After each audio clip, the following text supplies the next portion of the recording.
నమస్తే రమ్మగారు. నమస్తే జయ. మంచి చందమామ కథ ఒకటి చెప్తారండి? పూర్వం కాశ్మీర్ నగరానికి సుకేతుడు అని ఒక రాజుగారు ఉండేవారు. శ్రీనగరు కాశ్మీర్ రాజ్యానికి రాజధాని కదా. ఆయన చాలా బాగా పరిపాలించేవాడు. అయితే అలాగే ఈ శ్రీనగరానికి దగ్గర అంటే ఒక మాదిరి దూరంలో శ్రీనగరం అంత పేరు ప్రఖ్యాతులు ఉన్న ఇంకో నగరం ఉండేది. ఆ నగరంలో ఒక న్యాయాధికారి ఒక ఆయన ఉండేవాడట. చాలా అద్భుతంగా తీర్పులు చెప్పేవాడు. అప్పుడప్పుడు ఆయన చెప్పిన తీర్పుల గురించి శ్రీనగరంలో కూడా చర్చలు వచ్చాయి. శ్రీనగర్లో కూడా చర్చించుకునేవాడు. ఎంతో బాగా తీర్పు చెప్పాడు, ఆయన చాలా బాగా చేస్తాడని వింటూ ఉండేవాడు సుకేత మహారాజు. ఒకనాడు ఆయన ఏమనుకున్నాడంటే, ఏమిటో చూద్దాం. ఇప్పుడు ఆ ఊరు నుంచి శ్రీనగర్కి కథ చేరేటప్పుడు ఒక కథ ఏదైనా రకరకాల రంగులు పులుముకుంటుంది అంతేగా. అక్కడ ఉన్న విషయం ఒకటైతే ఇక్కడ ఇంకో కొత్త విషయం వస్తుంది కదా. రాజుగారి గాడి చెవులు అని చెప్తే ముత్తాత గారి గాడి చెవులు అని వస్తుంది చివరికి. అలాగే అవుతుంది. మనమే స్వయంగా వెళ్ళి చూద్దామని ఆయన భావించి ఒకసారి ఏం చేశాడట, సామాన్య దుస్తులు ధరించి తన పంచకళ్యాణి కాకుండా ఒక మామూలు గుర్రం, కొంచెం బలమైన గుర్రాన్ని వేసుకుని, అదే ఆ గుర్రం ఎక్కడుంది, ఆయన శాలలో ఉండేది రెగ్యులర్గా, ఆయన రెగ్యులర్గా తిరగడానికి వాడుకునేది పంచకళ్యాణి కాకుండా ఆ సామాన్య గుర్రాన్ని ఎక్కి ఇంకో నగరానికి వెళ్ళడం మొదలుపెట్టాడు. ఆ నగరానికి చేరటానికి ఇంకొక 10 ఆమడల దూరం ఉండగా ఒక ధర్మశాల ఏదో వచ్చింది. ఈయన అక్కడ దిగి ఏదో మంచినీళ్ళు తాగాడు, ఏదో ₹1 అక్కడ ఇచ్చాడు, పళ్ళు గిళ్ళు ఇవ్వ కనపడితే కొనుక్కుని తిన్నాడు. ఈయన మళ్ళీ గుర్రం ఎక్కుతుంటే ఒక బిచ్చగాడు ఒక అతను కనపడ్డాడు, ధర్మప్రభు అని దగ్గరకు వచ్చాడు. ఈయన ఒక పావలా తీసి వాడి చేతిలో పెట్టబోతే అతను అన్నాడు, బాబు అది కాదండి, శ్రీనగరం వెళ్ళాలి, మరి అడుక్కునేవాడిని కానీ నేను, కాస్త ఏదో ఎవరి ధర్మం మీద అయినా బతికేవాడిని, కానీ వెళ్ళడానికేమో ఏ బండి దొరకలేదండి, మరి వానొచ్చేలాగా ఉంది, మీ గుర్రం ఎక్కించుకుని నన్ను దింపుతారా కాస్త అన్నాడు. గుర్రం చక్కగా బలమైంది, ఇద్దరిని ఈజీగా మోసేస్తుంది. ఈయనేమనుకున్నాడు, సామాన్యమైన బట్టలోనో అందుకని అడిగాడు, ఎక్కించుకుందాంలే అని అతన్ని కూడా తనతో పాటు ఎక్కించుకున్నాడు. ఇద్దరు కలిసి శ్రీనగరం లోపలికి చేరాక లోపలికి కూడళ్ళ దాకా వచ్చి, దిగవయ్యా బాబు అన్నాడు. ముందు నువ్వు దిగు అన్నాడు బిచ్చగాడు. అనేసరికి ఈయనేమనుకున్నాడు, ఓహో వీడు దిగలేడు, నేను దిగి ఇతన్ని దింపాలి అని చెప్పి తను దిగాక ఇప్పుడు దిగన్నాడు. ఏమిటి దిగేది, నువ్వు దిగావుగా ఇంక నువ్వు వెళ్ళిపో అన్నాడు బిచ్చగాడు. రాజుగారు ఆశ్చర్యపోయాడు, అదేమిటి నా గుర్రం మీద కూర్చుని అలా అంటావు అనగానే బిచ్చగాడిని, నీ గుర్రం ఏమిటి, ఇంకా నయం, ఈ గుర్రం నాది, నువ్వు నిన్నెక్కించుకున్నా కూడళ్లలో నువ్వు దింపా, ఈ ఊరు మాది, ఈ గుర్రం నాదని మొదలుపెట్టాడు.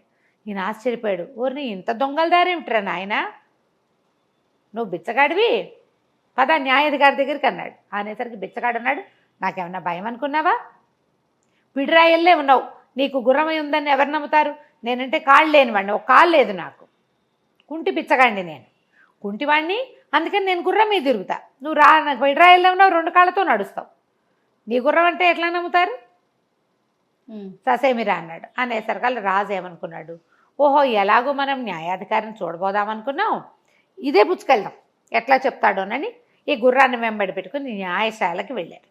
ఓకే. ఈయన కూడా ఎక్కాడు, ఇద్దరు కలిసి అక్కడ దాకా పోయాక సరే ఈయన లోపలికి వెళ్ళాడు. న్యాయం కోసం వచ్చామని చెప్పారు. బిచ్చగాడు ఇంకా గుర్రం మీదే కూర్చున్నాడు, ఈయన మాత్రం గుర్రం దిగాడు.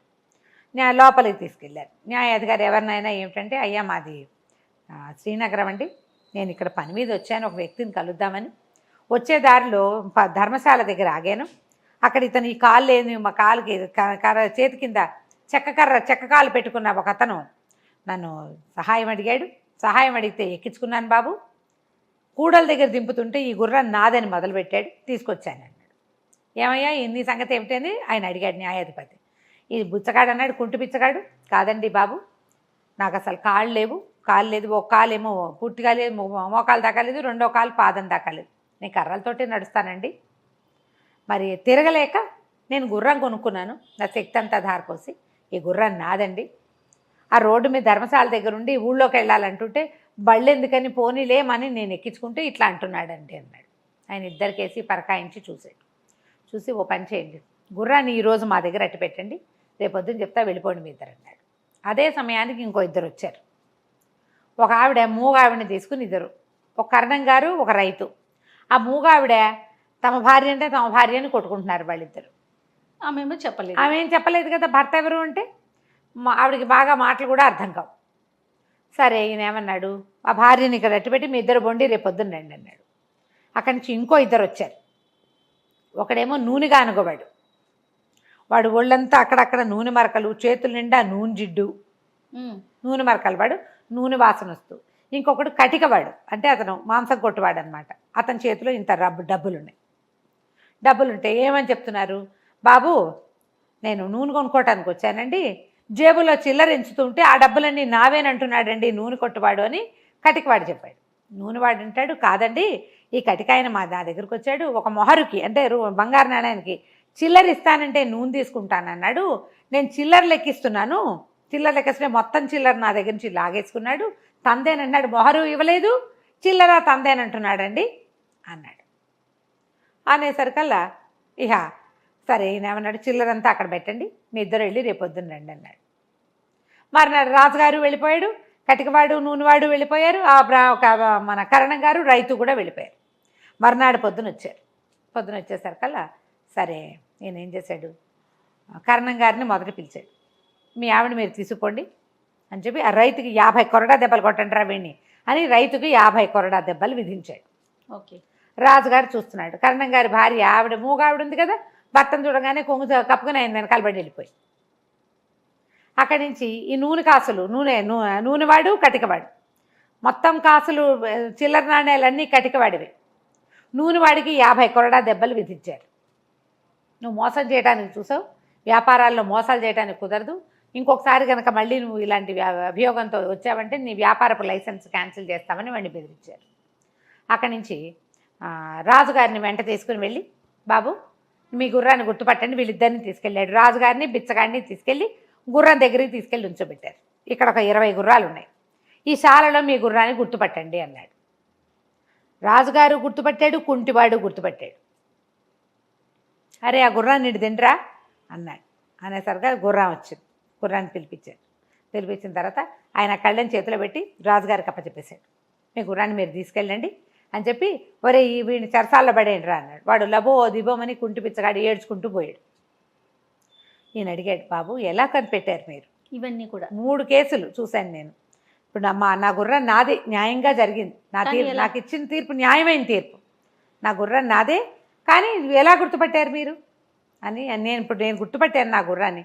కుంటివాడు కూడా గుర్తుపట్టాడు కదా, కుంటివాడు వాడు 1 గంట ప్రయాణం చేశాడు, 2 గంటలు ఆ గుర్రపు తాలూకు రూపరేఖలన్నీ చూస్తూ ఉన్నాడు.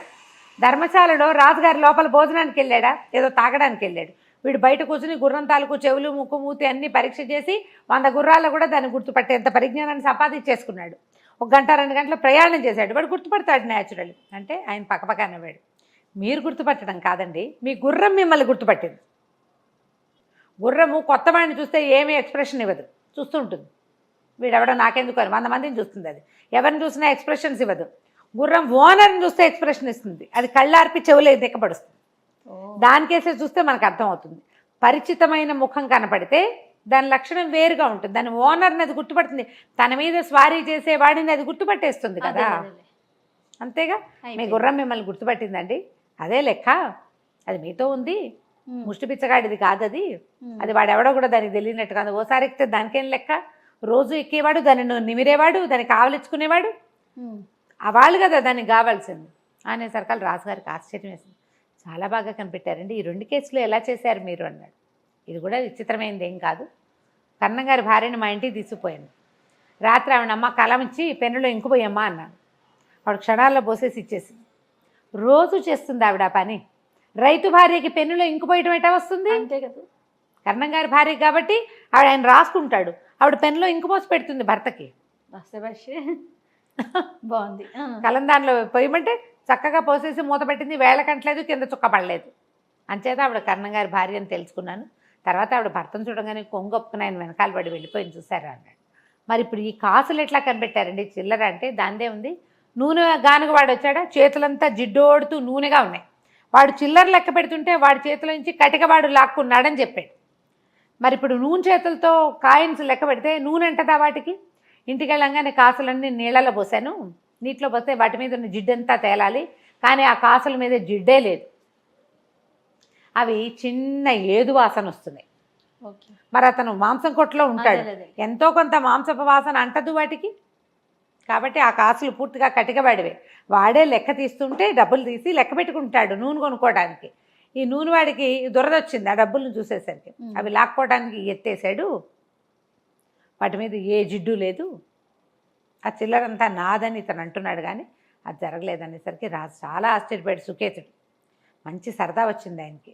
థ్యాంక్స్ చెప్పి తన గుర్రాన్ని తీసుకుని శ్రీనగరానికి వెళ్ళిపోయి ఓ 10 రోజుల తర్వాత చక్కగా రాజలాంఛనాలతోటి ఈ నగరానికి ఈ న్యాయాధికారిని పిలిపించుకుని తన దగ్గరే శాశ్వతంగా అట్టపెట్టుకున్నాడు. ఎందుకంటే అతను పొరపాటు పడ్డు, తప్పులు చేయకుండా ఉండడానికి మ్యాక్సిమం ప్రయత్నం చేస్తాడు, న్యాయమైన ఐడియాలు తెలివితోటి చేస్తాడు. ఎంత తెలివిగా ఉన్నాయి చూడు, మూడు కూడాను. ఇలాంటి తెలివిగల నిర్ణయాలు చేసేవాళ్ళు పాతకాలపు న్యాయాధికారులు.